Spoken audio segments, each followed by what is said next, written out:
یہ وجہ ہے کہ میں سوائے چند دوستوں کے جو ہاسٹل میں میرے ساتھ تھے یا میری کلاس میں میرے گروپ میں تھے اور کسی کو جانتا ہی. میں نے کہا اس کے بعد تم نے کیا کیا کالج کو بلا ہی دیا. پھر کہنا کام ہو رہا ہے. کہ تمہیں تو پتا نہیں ہے مجھے پتا ہے. یعنی یہ بات صرف میرے اور مرزا ناصر احمد کے درمیان رہی ہے کہ میں 10 آدمیوں کو وظیفہ دیتا رہا. تو مجھے نہیں پتا. میں نے کہا مجھے نہیں پتا جانا, کسی کو بھی نہیں پتا, صرف مجھے پتا ہے میاں ناصر احمد کو پتا. میں نے کہا اب تم نے کیوں بند کر دیا؟ کہنے تم کیسے کیسے تو میں نے بند کر دیے. تو ایسے لوگ بھی بیٹھے ہوئے ہیں. وہ کالج کا احسان, وہ کالج کا احسان نہیں مان رہے. وہ یہ کہتے ہیں کہ غریب طالب علموں کو جن کو یہ کالج وہ کر رہا تھا, تعلیم کے انتظام کر رہا تھا, ہمارا فرض بنتا ہے ہم کریں. اب یہ مجھے پوچھ رہے تھے ایک دوست, یہ بشیر الدین شمسی پوچھ رہا تھا مجھے کہ کیا اس کے مقاصد کیا ہے. ان کا مقاصد کا مجھے نہیں پتا, لیکن یہ کہ جرمنی والے جو ہیں وہ 20 وظائف طالب علموں کو دے رہے ہیں. T I old boy association اسی طرح کر رہے ہیں. انگلستان والے, یہ تو آپ اپنی اپنی ہمت کی بات ہے, اپنی سوچ کی بات ہے. آپ نے اگر کالج کا احسان لیا ہے یا مانا ہے, یا کالج نے آپ کو کچھ دیا ہے, اور یقیناً کچھ نہ کچھ دیا ہے, اس کالج کا وہ ری پے بھی تو کرنا ہے نا کسی نہ کسی صورت میں. بھارت میں بات یہاں سے شروع ہوئی, کالج کی یہ روایت, یہ حرس میاں صاحب کا ذکر صحیح, ایک مسکراہٹ سارے مسئلے حل کر دیں. اب اس کا ایک اور پہلو, ممتاز احمد کالوں ہمارا وزیر رہا پنجاب کا, یہ سرگودے کا, اس کے والد صاحب ذمہ دار تھے. آئے میرے ابا کے تھرو آئے. ہمارے ابا تھے نا سرگودا, ان کے تھا جورسڈکشن. میاں صاحب کے پاس آئے تو کہنے لگے کہ یہ لڑکا ہے, اس کا نام ہے ممتاز, 6 سال سے BA کر رہے ہیں سرگودا, تو میں آپ کے پاس لے آیا ہوں. 6 مہینے رہ گئے امتحان میں, اس وجہ سے وزیر بڑھ گیا. کہنے لگا یہ ممتاز خود بتاتا ہے, کہنا مجھے میاں صاحب نے صرف ایک نظر دیکھا ہے. کہ سن رہے ہو ابا کیا کہہ رہے ہیں, پڑھو گے نہیں پڑھو گے. اسی سال BA ہو گیا وہ. یعنی ہمارے ساتھ بڑے بڑے بزرگ بھی تھے, 6 سال تو یہ لگا کے آیا تھا نا. ایک ہمارے حاجی بشیر احمد صاحب ہوتے تھے, وہ 8 سال لگائے تھے انہوں نے. MP ہو گئے. ساری سیاستدانوں والی خوبیاں ہم پہ تھی. دوبارہ مطلب کہ کالج کا جو اثر تھا, ہلکا اثر تھا, وہ ہر قسم کے, صرف غریب طالب علموں کے نہیں, امیر طالب علم جو بگڑے ہوئے ہوتے تھے ان کو بھی کالج جو تھا وہ فیض پہنچاتا تھا. چلو آگے چلتے ہیں. میں نے یہ لکھا کہ کالجوں کی روایت یہ ہوتی تھی کہ کوئی نہ کوئی کالج کسی خاص کھیل میں نامور ہو جاتا اور پھر اپنا اعزاز برقرار رکھتا. لاہور کے زمانے میں کالج جو تھا ہمارا وہ روئنگ کا چیمپئن تھا پنجاب کا, کشتی رانی.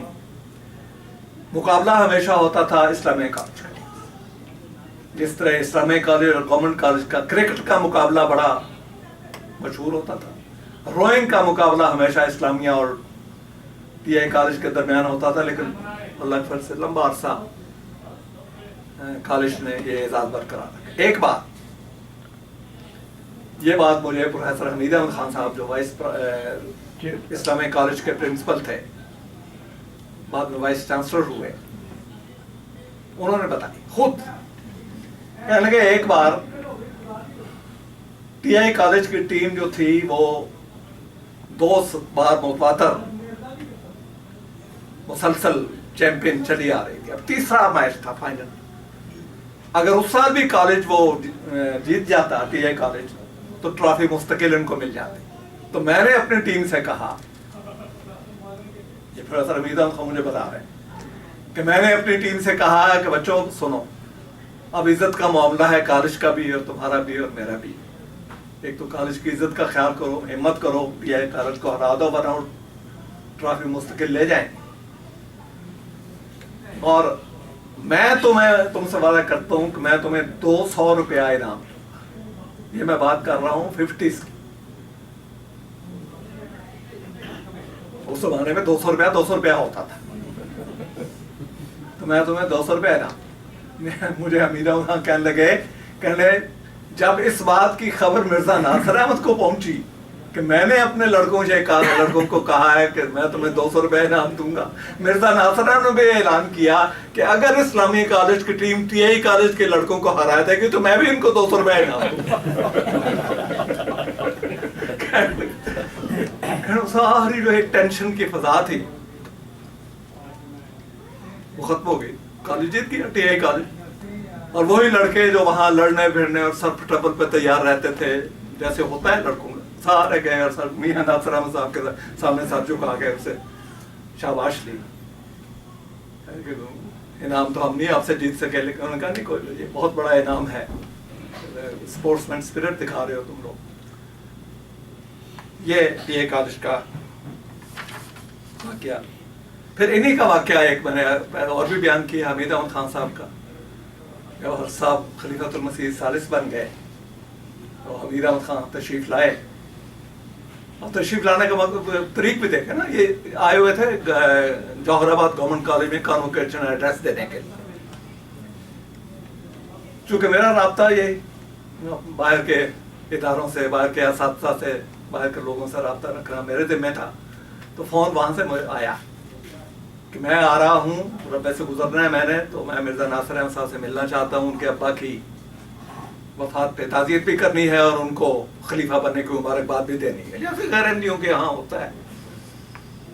تو میں نے یار صاحب سے درخواست کی کہ اس طرح حمید احمد خان صاحب تشریف لا رہے ہیں. فرمایا ٹھیک ہے، تم بھی آ جاؤ ساتھ، اور چودھری محمد علی صاحب کو بھی لے آؤ، کھانا کھاؤ میرے ساتھ. ہمارے بھی عیاشی ہو گئی. خیر کھانا وانا کھا کے بیٹھے رہے.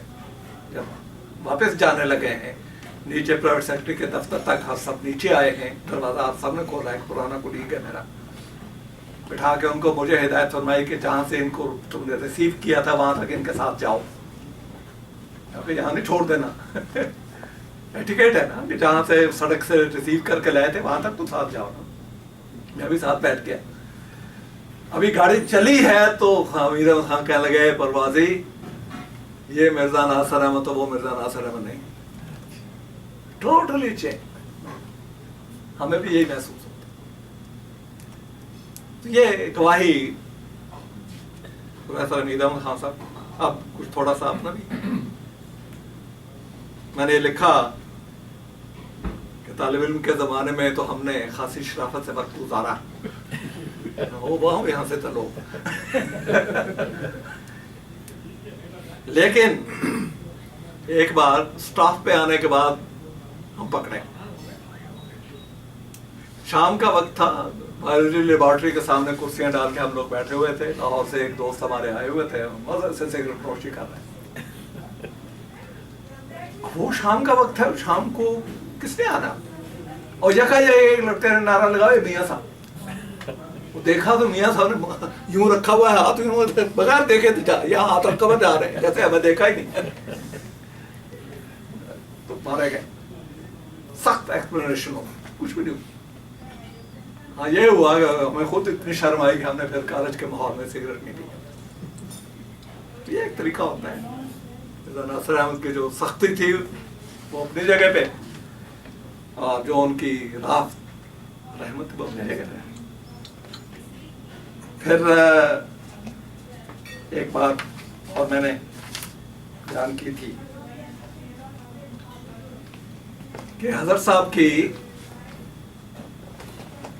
عادت تھی کہ جب اسٹاف کھانا ہوتا دعوت ہوتی تھی تو کھا رہے ہیں، باتیں کر رہے ہیں جیسے دوست آپس میں باتیں کر رہے ہیں، لیکن یوں بغیر کسی خاص کیا کہتے ہیں توجہ دیے، یا کوئی ایک ٹکڑا مہندی نے بچایا ہے تو میں اٹھا کے منہ میں ڈال لیا.